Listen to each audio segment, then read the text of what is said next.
The slap echoed through the Copa Room like a gunshot. 2,000 people went silent.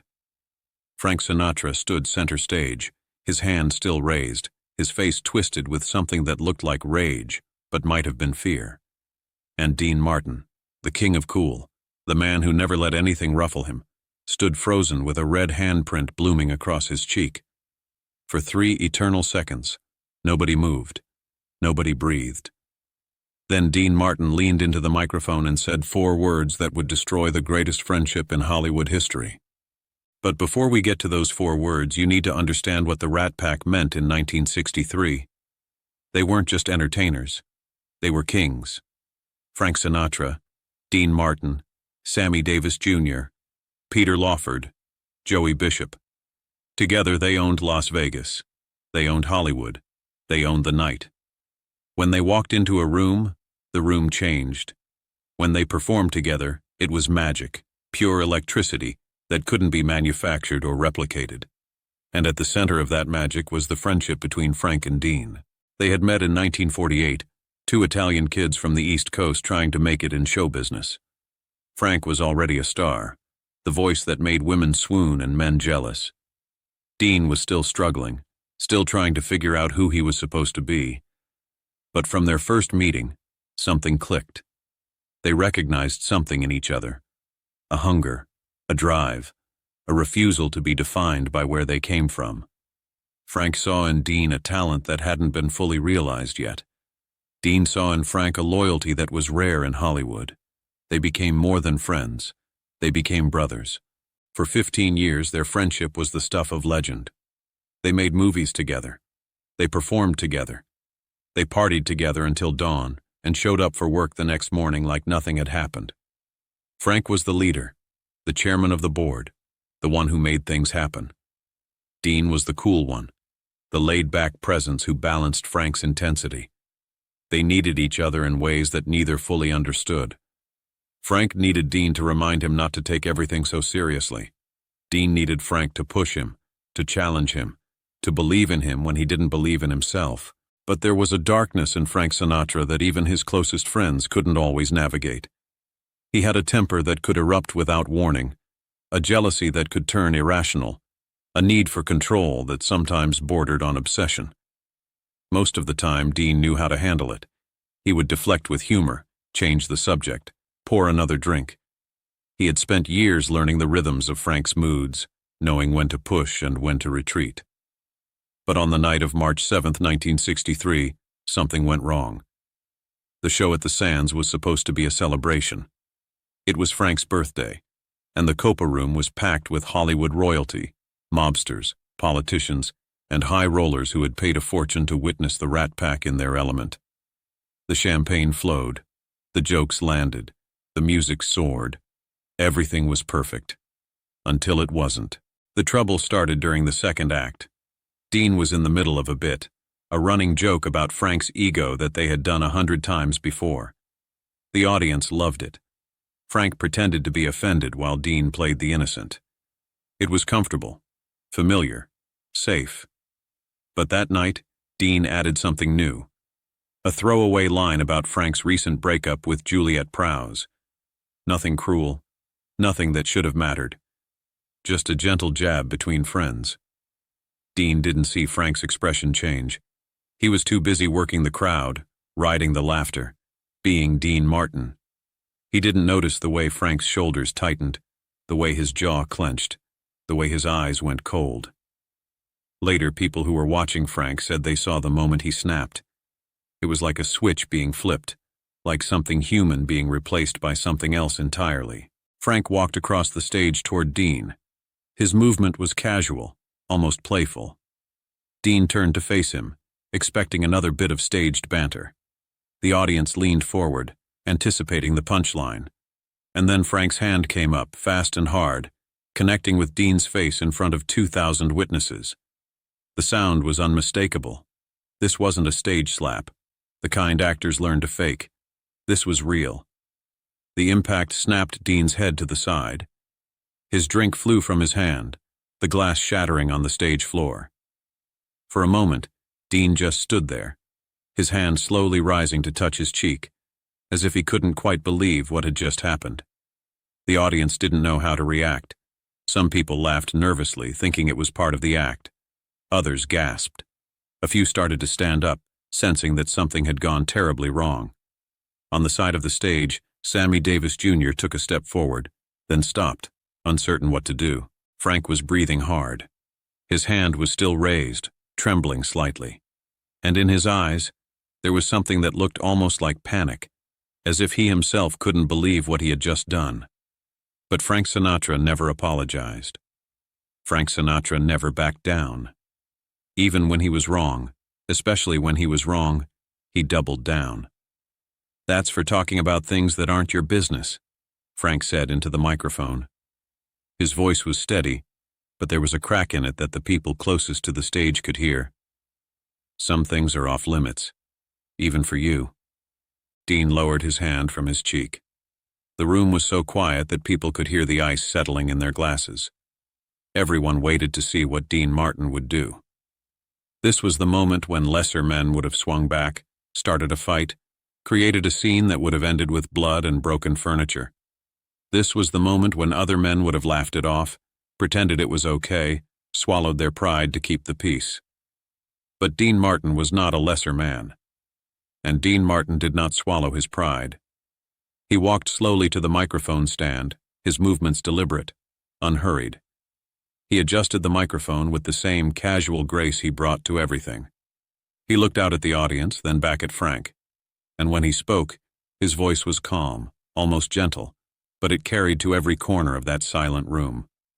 "I'm nobody's punching bag." 4 words. Just 4 words. But they contained everything. They contained 15 years of friendship. They contained every joke Dean had laughed off, every slight he had absorbed, every time he had made himself smaller so Frank could feel bigger. They contained dignity and self-respect, and a line being drawn in the sand. Dean set down the microphone. He didn't throw it, didn't drop it, just placed it gently on the stand. Then he turned and walked off the stage. He didn't look back. He didn't say goodbye. He just walked, his footsteps echoing in the silence until he disappeared into the wings and was gone. The aftermath was chaos. Frank tried to continue the show, but his heart wasn't in it. He fumbled through 2 more songs before cutting the performance short. Backstage, Sammy tried to find Dean, but Dean had already left the building. He had gotten into his car and driven away, leaving behind the Sands, the Rat Pack, and the best friend he had ever had. The next morning, the phone calls started. Frank called Dean's house a dozen times. Dean didn't answer.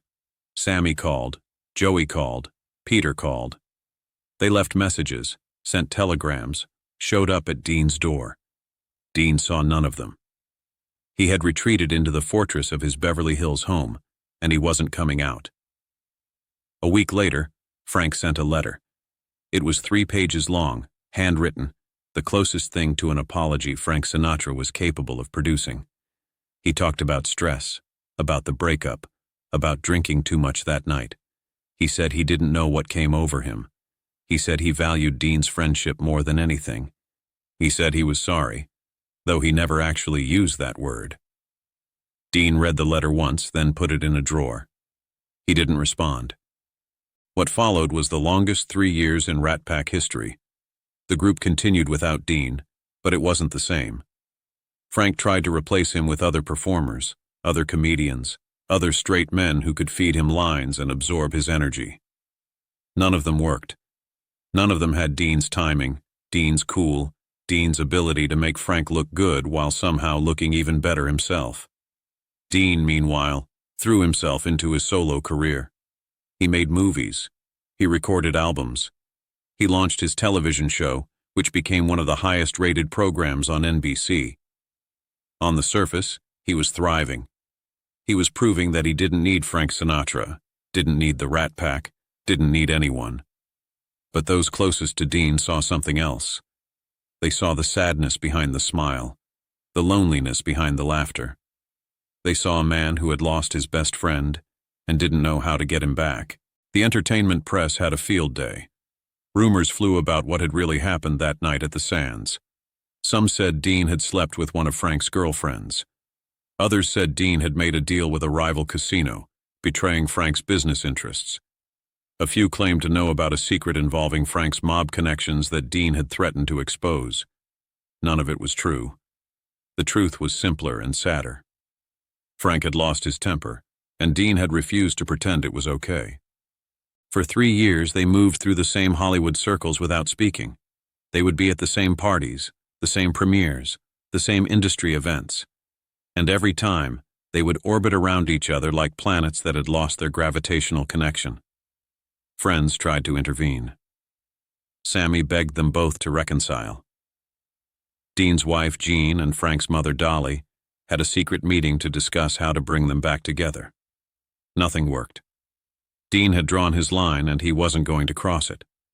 Frank, for his part, went through cycles of anger and remorse. Some nights he would rage about Dean's stubbornness, calling him ungrateful, disloyal, a traitor who had abandoned him over nothing. Other nights he would sit alone in his Palm Springs compound, listening to Dean's records, drinking until dawn. His friends said those were the nights Frank looked truly old, truly tired, like a man carrying a weight he couldn't put down. The breakthrough came in March of 1966, almost exactly 3 years after the slap. Frank's mother, Dolly, had been diagnosed with a serious illness. The doctors said she needed surgery, and the surgery was risky. For all his toughness, Frank was terrified. Dolly was the one person in the world who could tell him the truth, who could see through his bravado, who loved him not for his fame, but for who he really was. The thought of losing her paralyzed him. Dean heard about Dolly's illness through the Hollywood grapevine. He hadn't spoken to Frank in 3 years, hadn't even acknowledged his existence. But Dolly was different. Dolly had always treated Dean like a second son. She had fed him her homemade pasta, pinched his cheeks, told him he was too skinny. She had never taken sides in the rift, had refused to say a bad word about Dean even when Frank was at his angriest. She had told Frank more than once that losing Dean was the stupidest thing he had ever done. On the night before Dolly's surgery, Dean showed up at the hospital. He didn't call ahead. He didn't send word. He just appeared in the waiting room at Cedars-Sinai, carrying a bouquet of flowers and a paper bag full of Italian pastries from Dolly's favorite bakery. Frank was sitting alone when Dean walked in. He looked up, and for a moment, his face went through a dozen emotions. Surprise, hope, fear, shame, and underneath all of them, something that looked like relief, like he had been holding his breath for 3 years and could finally exhale. Dean sat down in the chair next to Frank, not across from him, not at a distance, but right next to him, close enough that their shoulders almost touched. He set the flowers on the side table and opened the bag of pastries. "Cannoli," Dean said. "From that place on Fairfax. Your mom's favorite." Frank stared at him. His eyes were red, whether from crying or exhaustion or both. "Dean, what are you... how did you..." "Sammy called me." Dean took out a cannoli and handed it to Frank. "Eat. You look terrible." Frank took the cannoli automatically. He didn't eat it. He just held it, looking at Dean like he was seeing a ghost. "I tried to call you," Frank said. "I wrote letters. I sent Sammy. I sent Joey. I sent everyone. You wouldn't talk to me." "I know." 3 years, Dean. 3 years. "I know. So why now? Why tonight?" Dean was quiet for a moment. He looked down at his hands, at the paper bag, at the floor. When he spoke, his voice was soft, almost too soft to hear. "Because your mother's sick, and because I know what it's like to be scared, and because..." He paused, searching for the words. "Because 3 years is long enough to be angry, but not long enough to forget that you're my brother." Frank's face crumpled. The mask he wore, the tough guy image he had cultivated for decades, fell away completely. He looked like a scared little kid from Hoboken who didn't know how to handle the world without his best friend. "I'm sorry," Frank whispered. "Dean, I'm so sorry. What I did that night. I don't know why I did it. I don't know what was wrong with me. I've regretted it every day since. Every single day." Dean nodded slowly. I know you have. Can you forgive me? Dean looked at Frank for a long moment. In that look was everything: the slap, the silence, the loneliness, the loss. But there was something else too. Something that had survived all of it. Something that couldn't be broken by a moment of anger or 3 years of pride. I forgave you a long time ago, Dean said. I was just too stubborn to tell you. Frank let out a sound that was half laugh, half sob. He reached out and grabbed Dean's hand, gripping it tight like a drowning man holding onto a lifeline. I missed you, Frank said. God, Dean, I missed you so much. I missed you too, Frank. More than you know. They sat there in the hospital waiting room, two old friends reunited, holding hands like children. When Dolly came out of surgery the next morning, the first thing she saw was Dean Martin sitting at her bedside, holding her hand, telling her she looked beautiful even with tubes coming out of her arms. I knew it, Dolly said, her voice weak but triumphant. I knew you'd come back. I told Francis. I told him Dean's not going anywhere. That boy loves you. He just needs time. Dean kissed her forehead. You were right, Dolly. You're always right. From that night forward, Dean and Frank were inseparable again. The Rat Pack reunited for a few more shows, though they were older now, slower, more aware of their mortality. The dynamic had changed. Frank was more careful with Dean, more respectful of boundaries that hadn't existed before. And Dean, for his part, was more willing to speak up, to push back, to remind Frank that friendship was a two-way street. Years later, in an interview, someone asked Dean about the slap heard round the world. What had really happened? Why had he walked away? And why had he come back? Dean smiled, that famous half-smile that revealed nothing and everything at once. Frank hit me because he was hurting and I was the closest target. I walked away because I had to. Because if I had stayed, if I had laughed it off, I would have lost something I couldn't get back.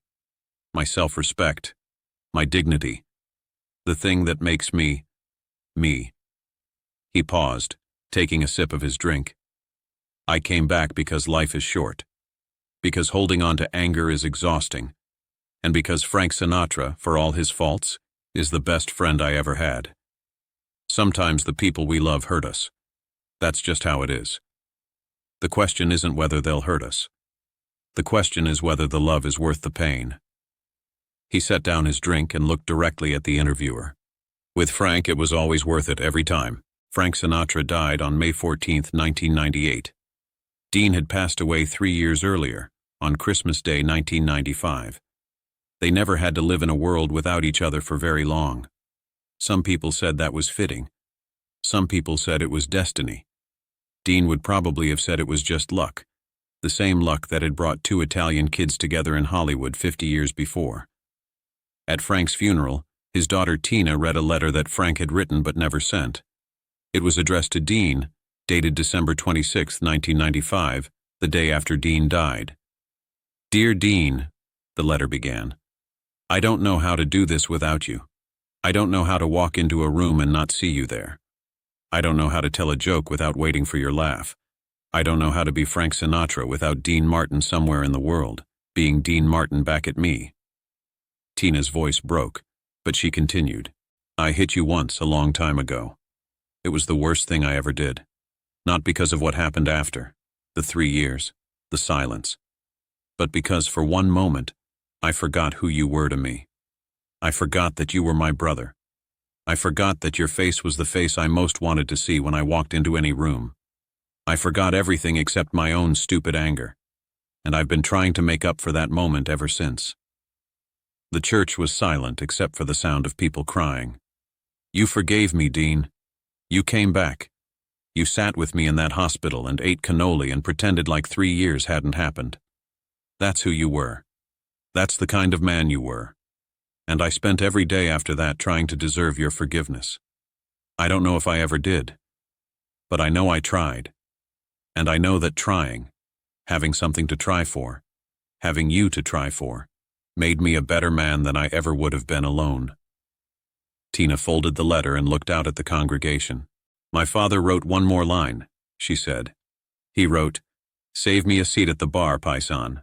I'll be there soon." And now he is.